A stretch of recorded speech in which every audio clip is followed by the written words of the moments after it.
A queda livre é um movimento vertical sobre a ação exclusiva da gravidade. Até hoje nós estudamos, a grande maioria dos movimentos, nós estudamos lá movimento retilíneo uniforme, movimento retilíneo uniformemente variado, nós estudamos na horizontal. Agora esse movimento ele se dá na vertical, ou seja, se eu considerar o plano cartesiano, eu vou estudar o movimento no eixo Y. Por que sobre a ação exclusiva da gravidade? Bom, se eu pegar dois corpos de massas diferentes, mas que eles estejam na mesma altura, eles vão cair ao mesmo tempo ao solo. Por quê? Ele depende exclusivamente da aceleração da gravidade. Então eu tenho aqui, por exemplo, eu tenho um corpo aqui de massa 1000 kg e tenho aqui uma pena de 10 gramas. Se eu considerar que esses dois corpos estão dentro do campo gravitacional da Terra, ou seja, sobre a ação da gravidade, que é aproximadamente 9,8 metros por segundo ao quadrado, e considerar que ele não sofre resistência do ar, os dois corpos vão cair no solo, aqui na superfície, ao mesmo tempo. Então, independente da massa, dois corpos, quando são soltos de uma mesma altura, sofrem a ação da aceleração da gravidade. Então, os dois vão cair no solo ao mesmo tempo. Vamos observar aqui o quadro. Vamos fazer de conta que essa bolinha aqui, vamos falar que é esse bloco aqui de massa 1000 kg. Se eu abandonar esse corpo, o termo abandonar significa que a velocidade inicial dele vai ser zero. Isso é a queda livre. Na queda livre, a velocidade inicial vai ser sempre zero, porque o corpo ele vai ser sempre abandonado. Eu vou pegar como referencial aqui o solo. Se eu escolher o solo como referencial, o que eu vou dizer aqui? Que esse corpo está a uma certa altura do solo. Então se ele está a uma certa altura do solo, se aqui o meu referencial for aqui, eu vou falar 0, 1, 2, 3, vamos supor que vai chegar até 20 metros. Então o corpo vai estar lá 20 metros de altura. Em relação a quem? Em relação ao solo. O que significa? Professora, ali a senhora escreveu 9,8, aqui a senhora já escreveu 10 metros por segundo ao quadrado. O que isso significa? Que eu aproximei. É usual aproximar a gravidade para 10 metros por segundo ao quadrado. O que significa esse 10 metros por segundo ao quadrado? Que a cada 1 segundo a velocidade varia 10 metros por segundo. Então, quando eu peguei esse objeto e abandonei, a velocidade inicial dele era zero. Isso era no instante zero. Um segundo após, a velocidade dele passou para quanto? 10 metros por segundo. 2 segundos depois, a velocidade dele foi para quanto? 20. Ele não aumenta a cada 1 segundo, a velocidade não aumenta 10? Então, aumentou 1 segundo, aumentou a velocidade 10. Aumentou mais 1 segundo, aumentou mais 10, a velocidade foi para 20. Aumentou mais 1 segundo, a velocidade foi para 30, ou seja, ele vai chegar no solo com a velocidade aqui de 30 metros por segundo. Só que quando eu coloquei aqui, eu coloquei meu referencial como solo. Se eu coloquei meu referencial como solo, o que vai acontecer? Essa velocidade, eu vou adotar ela como negativa. Por que negativa? Porque esse movimento ele é retrógrado, ele está andando contrário à trajetória aqui. A trajetória está indo do 0 para o 20, ele está indo contrário, ele está indo do 20 para o 0. Então, por isso que eu vou adotar como referencial a minha velocidade negativa, certo? Mas tem alguns livros que adotam essa velocidade positiva. Pode, mas o certo, o melhor, vamos dizer assim, é usar o referencial negativo. Se ele tem uma certa altura do solo, referencial aqui, velocidade negativa. Professora, como que eu vou calcular o tempo que esse bloco aqui, no caso, né, que nós escolhemos, demora para atingir o solo? Quanto tempo ele gasta para atingir o solo? Para achar o tempo que um corpo demora para atingir o solo, nós temos uma formulazinha que é a fórmula do tempo de queda. Então essa aqui, T igual a raiz quadrada de 2H sobre G. O T é o tempo, que é o tempo que demora para atingir o solo, H é a altura e o G é a aceleração da gravidade, que nós adotamos 10 metros por segundo ao quadrado. Temos também as equações do movimento. Vamos utilizar as equações do movimento uniformemente variado. Por que do movimento uniformemente variado? Olha, a velocidade não está variando? O que é um movimento uniformemente variado? Quais são as características? Velocidade diferente de constante, então a velocidade ela vai variar. E vamos ter a aceleração. No nosso caso, a aceleração aqui vai ser a aceleração da gravidade. Então eu tenho aqui, ó, as duas equações que são em função do tempo. Ah, eu não vou usar Torricelli? Bom, eu estou utilizando o movimento em relação ao tempo. Então eu tenho aqui, ó, velocidade final, inicial, aceleração e tempo, que é a função horária da velocidade. Como a nossa velocidade inicial aqui na queda livre é sempre zero, eu vou cortar o zero aqui, né? Vou cortar a velocidade inicial, vai sobrar V. O A é a aceleração, nós utilizamos a aceleração da gravidade e o tempo. Um negativo, por quê? Porque eu sempre estou adotando como referencial o solo, ou seja, a velocidade vai estar sempre no sentido contrário do movimento. A outra função é a função horária do espaço. S é igual a S0 mais V0t mais AT ao quadrado sobre 2. Velocidade inicial não é zero? Então, 0 vezes t, vou cortar essa parte aqui. Vai sobrar y? Vai sobrar y. Nós não estamos adotando agora como referencial o eixo y? Então, a minha posição agora, eu vou falar que ela é y, que seria a posição final. Então, posição final, posição inicial, que é onde ele é abandonado aqui, a aceleração da gravidade e o tempo. Novamente adotando aqui o quê? Negativo, porque nós adotamos o solo como referencial.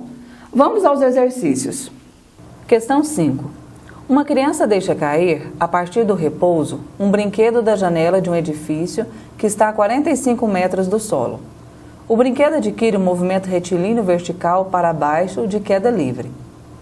Oriente a trajetória para cima, tome o solo como origem das ordenadas e admita que o brinquedo caiu da janela no instante t igual a zero. E adote a gravidade 10 metros por segundo ao quadrado. Despreze a resistência do ar e determine. Letra A, o instante e a velocidade em que o brinquedo atingiu o solo. Letra B, as equações horárias da queda do brinquedo. Letra C, a velocidade e a altura do brinquedo após 1 segundo de queda. Bom, pessoal, de acordo com a leitura do exercício, nós temos aqui na questão 5 que o brinquedo foi abandonado de uma altura de 45 metros, sob a ação da gravidade de 10 metros por segundo ao quadrado. Se ele foi abandonado, significa que a velocidade inicial dele é zero. Ele pede na letra A o tempo de queda e a velocidade com que o brinquedo atinge o solo.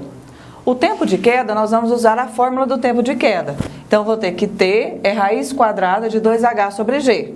O tempo é que eu quero achar, repetir. A altura, ele nos deu que é 45, então vai ficar 2 vezes 45 dividido por 10. 2 vezes 45, 90. 90 dividido por 10, 9. Raiz quadrada de 9, 3. Ou seja, ele demora 3 segundos para atingir o solo.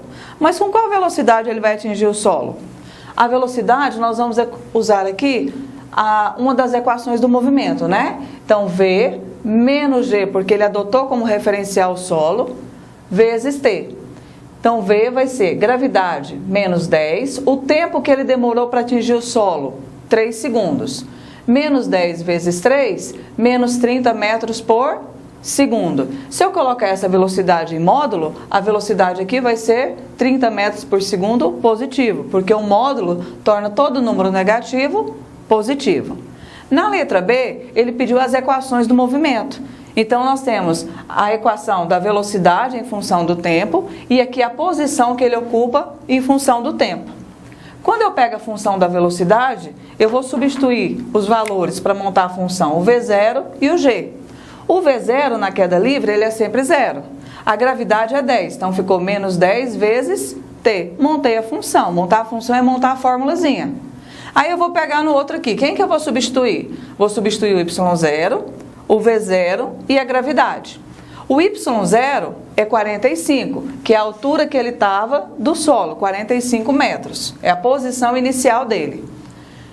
A velocidade inicial é zero. 0 vezes T, 0. Menos gravidade, 10 vezes T ao quadrado sobre 2.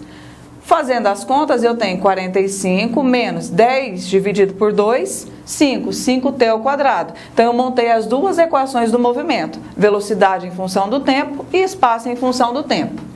Na letra C, ele perguntou qual seria a posição e a velocidade desse brinquedo depois de 1 segundo de queda.